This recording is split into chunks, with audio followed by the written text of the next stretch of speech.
Olá, galera da SpaceX. Mais uma vez, sejam bem-vindos. Hoje a gente vai trabalhar aí os capítulos 36 e 37, que dão conta exatamente aí dos Estados Unidos e da Bacia do Pacífico. Ok? Vamos abordar aí as principais características, aquilo que a gente acha que é mais relevante de ser trabalhado, tanto dos Estados Unidos, maior potência econômica mundial, quanto dessa região conhecida como Bacia do Pacífico, que sem dúvida nenhuma é uma das regiões mais importantes hoje do mundo. Vamos lá? Bom, começando aí com os Estados Unidos e a sua formação territorial, a gente sabe que o país, Estados Unidos da América, ele teve origem exatamente aqui na sua costa leste, a partir das 13 colônias, da constituição das 13 colônias britânicas nas Américas.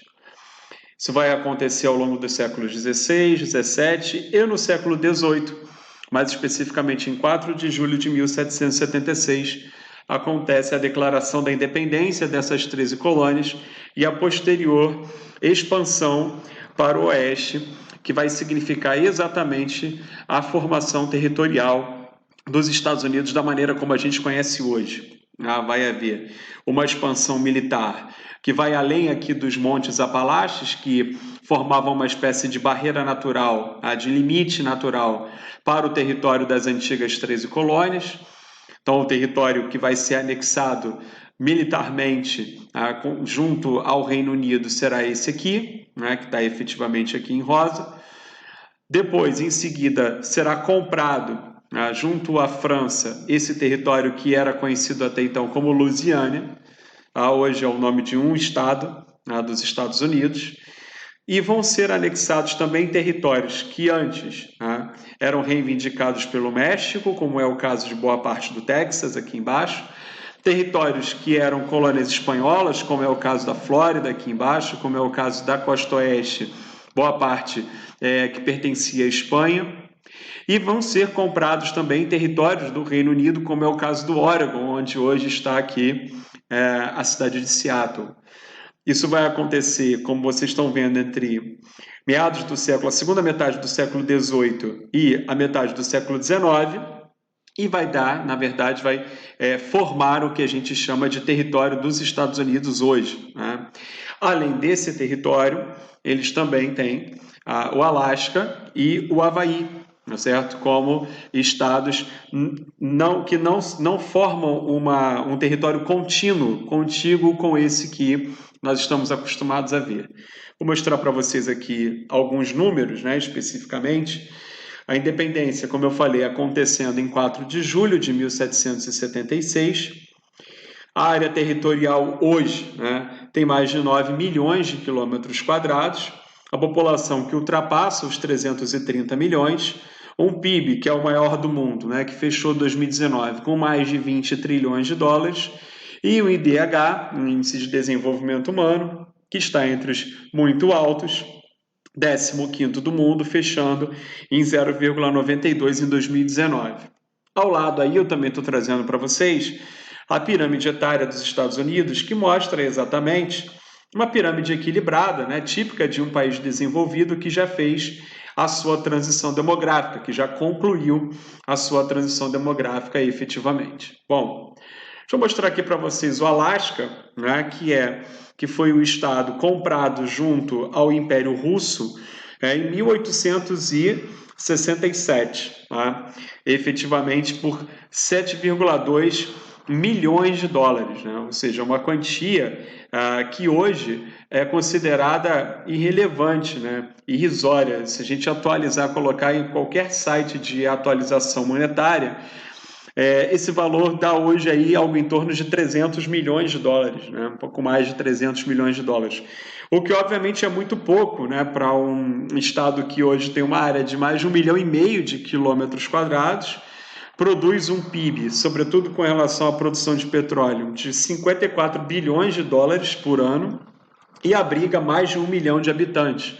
Então, se a gente pensar que hoje, por exemplo, qualquer jogador de futebol é vendido por 300 milhões de dólares, qualquer jogador de futebol com um pouco mais de destaque aí é vendido por quantias próximas a essa, a gente vai entender que foi realmente um péssimo negócio feito pela Rússia ao vender o Alasca para os Estados Unidos. Pouco tempo depois dessa venda, o Alasca já começa a gerar recursos para os Estados Unidos, já havia uma corrida pelo ouro no estado, e principalmente ao longo do século XX vão ser descobertas muitas jazidas de minério e petróleo, fora, vou voltar lá para o slide para mostrar para vocês, a condição estratégica, do Alasca, que fica aqui vizinho ao Estreito de Bering, exatamente onde acontece a passagem do Oceano Glacial Ártico para o Oceano Pacífico, e isso permitiu aos Estados Unidos, durante a Guerra Fria, terem uma vantagem estratégica muito significativa, porque a posição militar aqui, sem dúvida nenhuma, é uma posição muito privilegiada para justamente poder ter acesso a essa parte da Sibéria, na Rússia, e acesso ao controle do Estreito de Bering. Fora isso, fora essa questão estratégico-militar, fora a questão dos recursos naturais, com o aquecimento global e com o derretimento das calotas polares, há uma tendência para que o transporte pelo Oceano Glacial Ártico seja cada vez mais possível, cada vez mais viável, o que vai transformar o Alasca em um território ainda mais estratégico para o transporte, sobretudo de mercadorias. Então, assim, os Estados Unidos fizeram um grande negócio ao comprar o Alasca lá na segunda metade do século XVIII, XIX, e, enquanto isso, a Rússia fez um péssimo negócio. Na época, hoje, verdade seja dita, hoje é relativamente fácil concluir que os russos fizeram um mau negócio, mas à época a gente precisa lembrar que os Estados Unidos era um país que não era uma grande potência, era um país que tinha conseguido a sua independência recentemente, e a maior preocupação da Rússia na época não era os Estados Unidos, era o Reino Unido. E como o Reino Unido já controlava o Canadá, havia uma preocupação muito grande que o Reino Unido, o Império Britânico, avançasse em direção ao Alasca, e isso se transformasse em uma ameaça militar para a Rússia. Então, esse território foi vendido aos Estados Unidos também como uma espécie de proteção em relação à Rússia, em relação ao Reino Unido, mas na época os czares russos não perceberam que isso poderia gerar muitos prejuízos no futuro, e muito menos iriam imaginar que ao longo do século XX haveria uma guerra fria exatamente contra os Estados Unidos, esse país aí que na época era apenas uma ex-colônia que estava passando por um processo de independência e expansão, certo? Bom, então voltando aqui, os maiores parceiros comerciais dos Estados Unidos, então, hoje, vão ser, primeiro, a União Europeia, que responde aí por mais de 18% do fluxo comercial com os Estados Unidos. Em seguida vem o Canadá, muito em função do bloco regional da América do Norte, eu já vou falar dele para vocês. Em seguida vem o México, também muito em função do bloco. Depois vem a China, ok? E por último, o Japão.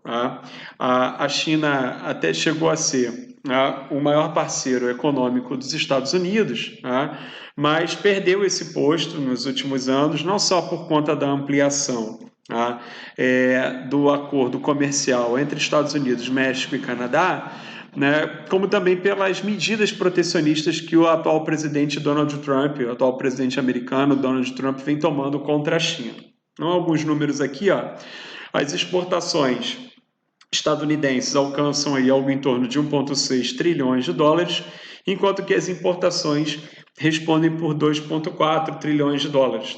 Então, os estadunidenses eles importam mais do que exportam, isso é bem comum na medida em que a gente está falando do maior mercado consumidor do mundo. Bom, vamos falar aqui dos cinturões industriais, começando a falar de maneira mais específica da economia estadunidense. Então, esse mapa mostra exatamente aqui a região mais tradicional da industrialização estadunidense, que é o Nordeste, e a região mais recente de industrialização, que é essa região que pega o sul, tá, e o sudoeste dos Estados Unidos, e eles vão chamar isso de Sun Belt. Tá? Bom, então a participação da indústria no PIB estadunidense hoje, ela está girando em torno de 22%. Ao longo do tempo, a participação da indústria ela caiu bastante, perdeu bastante espaço para o comércio e os serviços, que hoje respondem aí por mais de 75% do mercado de trabalho e da economia estadunidense. Bom, as manufaturas respondem por 17%, né, dentro aí do PIB industrial, depois a construção civil e, por último, a mineração, né, que responde por algo em torno de 1%. Essa região aqui, a mais tradicional, ela foi chamada de Manufacturing Belt até a década de 1970. Na medida em que começaram a acontecer as mudanças espaciais, da dinâmica espacial da economia americana, essa região passou a ser chamada de Rust Belt, ou seja, o cinturão do ferrugem, uma vez que muitas indústrias migraram do Nordeste dos Estados Unidos para outros países, como é o caso da própria China, ou para essa região aqui, que é o chamado Sun Belt, onde estão concentrados os principais tecnopolos. Tá? O mais específico, o mais famoso deles, sem dúvida, o Vale do Silício, tá? De onde sai a produção das indústrias de alta tecnologia nos Estados Unidos, tá certo? Então, a partir da década de 1970, principalmente, vai haver um certo desmonte da indústria dessa região. Algumas cidades como Detroit, por exemplo, que já foi considerada a capital mundial do automóvel, vai perder muitas fábricas que começam a migrar exatamente para essa região, exatamente aqui para o Sun Belt, uma região com menores custos de produção, né, e mais moderna com relação, sobretudo, à produção de tecnologia. Tá? Finalizar essa primeira parte mostrando essa questãozinha aqui para vocês, ó. E vai dizer o seguinte aqui, ó. Logo após a Segunda Guerra Mundial, a estrutura econômica regional norte-americana sofreu um profundo rearranjo, resultante da perda do dinamismo industrial do Manufacturing Belt, que eu acabei de mostrar para vocês. Os novos investimentos promoveram concentração de indústrias no oeste e no sul dos Estados Unidos, o Sun Belt que eu mostrei. Entre os fatores que contribuíram para o redirecionamento desses investimentos, podemos destacar quais, perdão aí pelo trava-língua. O gabarito dessa questão vai ser a letra E, tá? E os principais aspectos que ele vai destacar são o interesse comercial pela bacia do Pacífico, haja vista a reconstrução econômica do Japão nesse período, então ele usa a reconstrução econômica do Japão. Já a gente vai falar especificamente sobre ele, né, como um dos esteios, e vai ser mesmo, né, do interesse estadunidense pela bacia do Pacífico. A produção crescente de petróleo no Golfo do México, tá? Sim, isso vai acontecer. A produção de petróleo nos Estados Unidos, ela vai se concentrar hoje basicamente nas imediações do Golfo do México.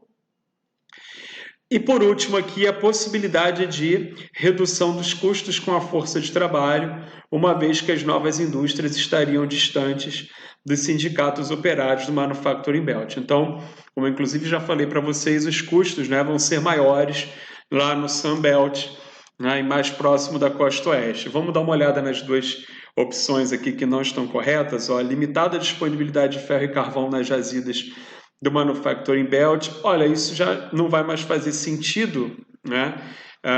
Porque quando você vai para a costa oeste, você não está preocupado com esse tipo de matéria-prima. Na verdade, você está preocupado, como apareceram aqui nas outras opções, com outros fatores, né? Você vai com outras vantagens comparativas, como, por exemplo, a produção de novas tecnologias. Aqui na 4, a grande disponibilidade de matéria-prima pesada nessas regiões. Pois é, então, como eu estava dizendo, você não está preocupado com isso. Você não vai para a costa oeste, não vai para Los Angeles, não vai para as imediações ali da costa oeste dos Estados Unidos em busca né, de matérias-primas, porque, sobretudo para a mineração, porque a indústria, a partir da década de 1970, ela não vai mais buscar prioritariamente esse tipo de mercado, na verdade. Na década de 70, a partir da década de 1970, as indústrias que vão mais se destacar são exatamente as indústrias de alta tecnologia. E, na verdade, o que vai ser mais interessante para essas indústrias é a mudança, né, em busca de novos espaços de produção, certo? Com novas características. Deixa eu só mostrar aqui para vocês de novo o slide dos cinturões industriais, só para a gente mostrar o Golfo do México, né? E a principal área de produção de petróleo hoje dos Estados Unidos. Aqui está o Golfo do México, tudo bem? Aqui Houston, no Texas, que é uma base, né? É a principal base da indústria petrolífera estadunidense hoje. Aqui também tem produção na Califórnia, também tem produção no Alasca, como a gente falou, né? Mas, sem dúvida nenhuma, a partir da década de 1970, com o aumento da tecnologia, a produção de petróleo no Golfo do México ganhou bastante destaque, certo? Vou dar uma paradinha por aqui antes da gente continuar nos próximos vídeos.